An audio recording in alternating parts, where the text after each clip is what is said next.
I'm very fortunate to be here with Jillian from Brooks. Jillian, would you mind telling everyone here a little bit about you and your role at Brooks?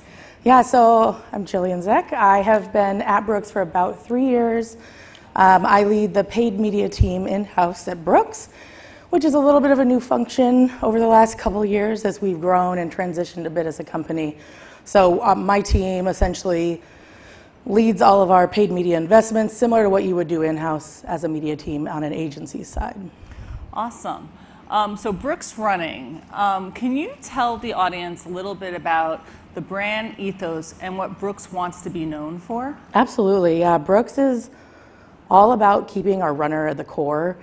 Brooks started, a little history lesson, Brooks started in 1914 and we actually started producing ballet slippers. And then very soon after that started producing baseball cleats. And so over the years, we really leaned into that space. In the 70s, the running boom took off. And when our CEO, Jim Weber, came in the late 90s, he really took a look at what we were doing. And it was we were doing a lot of things okay, but we weren't doing any one thing well.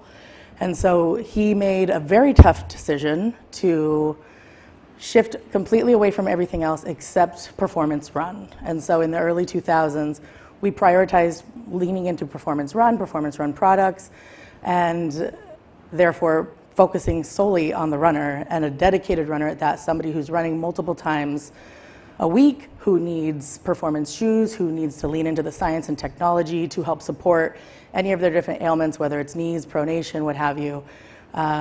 That's where we focus all of our products. Brooks staying authentic to who you were from the very beginning. Yep. It's a breath of fresh air in today's day and age when you think about performative advocacy and all the things that brands try to shift and pivot. But Brooks staying very true to the runner and organic to who they are is pretty special, and that's why I love working with you guys.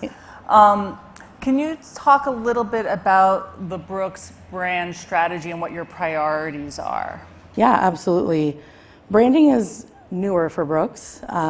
We really launched our first brand campaign last August, so a little over a year ago. And with that, we really prioritized building awareness for the brand. We hadn't leaned in that much historically.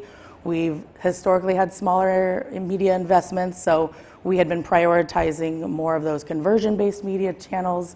But we had grown dramatically and very quickly from the onset of the pandemic, and so we wanted to make sure that we continued to capitalize on that and that we were able to continue to build those growth audiences for ourselves. So we actually transitioned away from a marketing funnel and a little bit more into an audience-first approach, where we're prioritizing our consumer, figuring out what they need and getting that in front of them. But in order to do that, we have to lean into some of our brand marketing tactics, and that's where we started to deploy a little bit more heavily into some of these upper funnel channels like out of home. Our first out of home buy, programmatic out of home buy, was only 2 years ago. Our first large format buy was literally just this past March. Wow. So in March, I believe it was March, if I recall, you launched the Find Your Run campaign. Mm-hmm. Can you tell us a little bit about that? Absolutely, yeah. So Find Your Run is us. We have currently, this will be changing, multiple categories of shoes.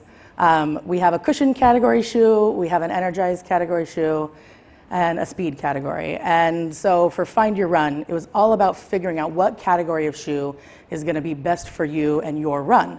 We have a fantastic tool on our website that is a shoe finder.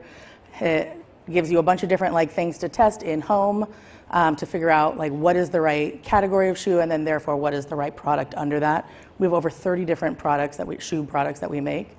And so Find Your Run was all about us helping you figure out what is the right product for your run. Got it.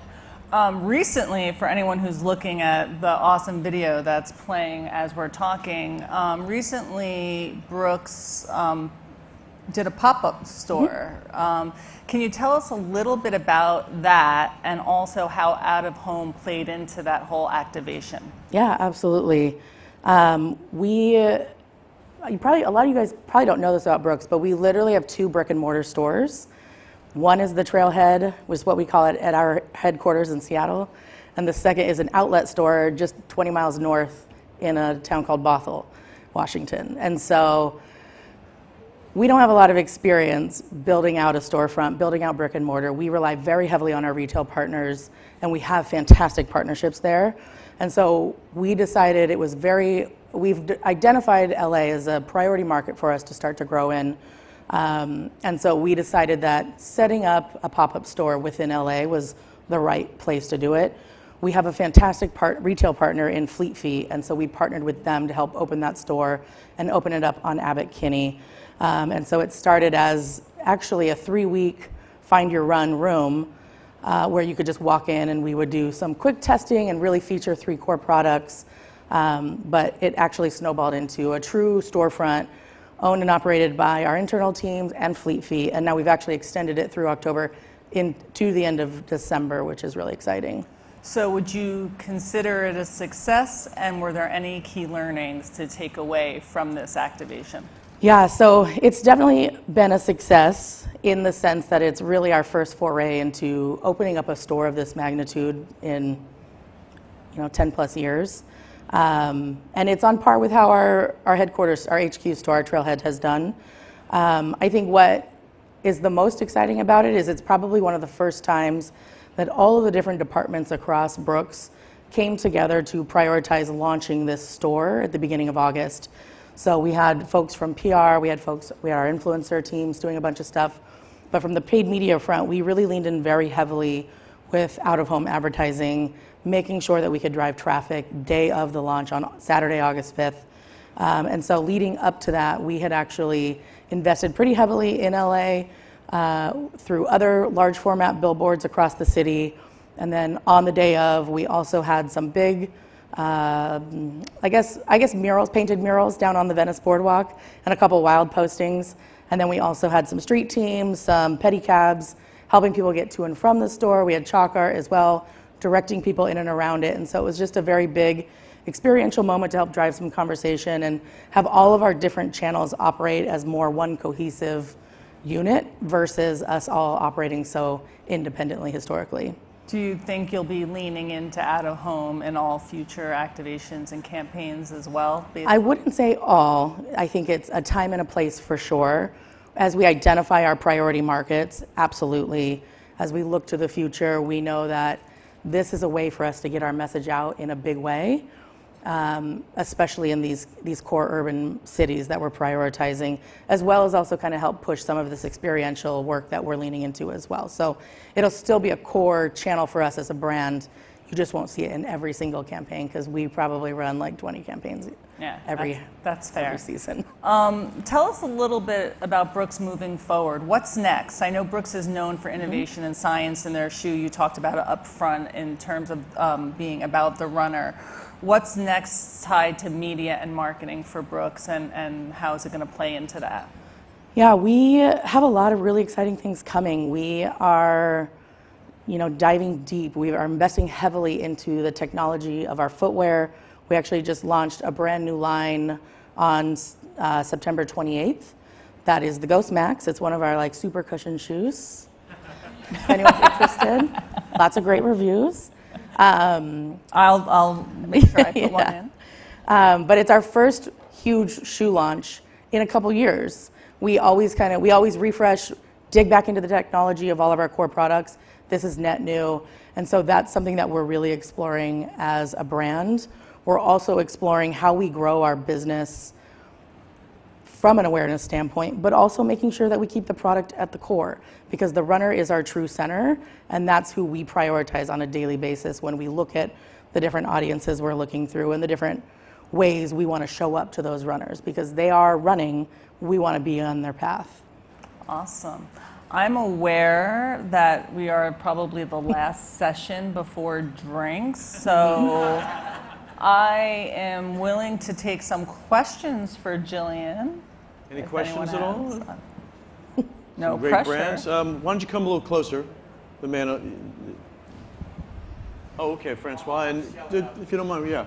Jillian, if you could ask us to do more for you. If you could ask us to do more for you, what would you want us to do so that we could empower you to an even higher running level? I would echo what MasterCard said earlier in that more digital units is going to make our lives a lot easier.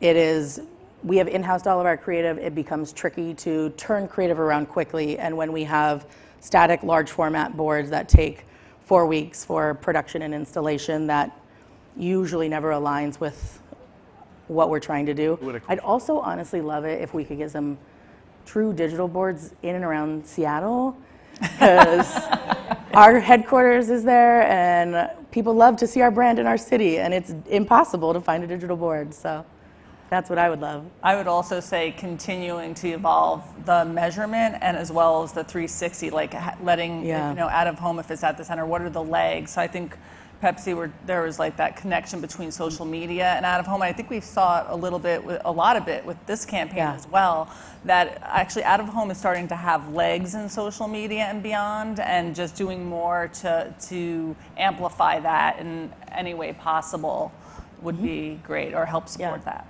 I love that you started doing it. Out of home has legs, but just kick up your feet for a moment there. Look at those great looking shoes. Look at those kicks. Is that a certain style or model? It is. It's called the Ghost Max, and I will tell you Ghost? that Ghost Max. Ghost Max.